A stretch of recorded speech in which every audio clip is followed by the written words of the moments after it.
Service റോഡിൽ അമ്പുള്ള പോലെ service റോഡിലെ അമ്പിനേക്കാളും പ്രാധാന്യമായി കൊടുക്കേണ്ട ഒരു അമ്പല്ലേ ഈ NH-ൽ നിന്നും സർവീസ് റോഡിലേക്ക് പ്രവേശിക്കുന്ന ഭാഗത്ത് കൊടുക്കേണ്ടത്.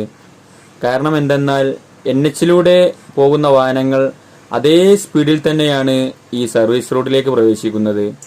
അപ്പോൾ അത് ഒരു വലിയ അപകടത്തിന് കാരണമാകും.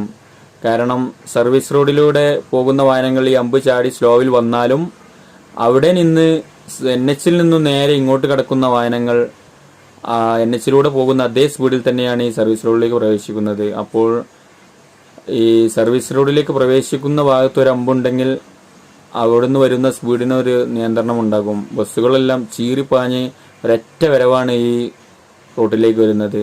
അപ്പോൾ എന്താണ് നിങ്ങളുടെ അഭിപ്രായം? എൻ്റെ അഭിപ്രായത്തിൽ NH-ൽ നിന്ന് സർവീസ് റോഡിലേക്ക് പ്രവേശിക്കുമ്പോൾ അമ്പ് വേണമെന്നാണ്.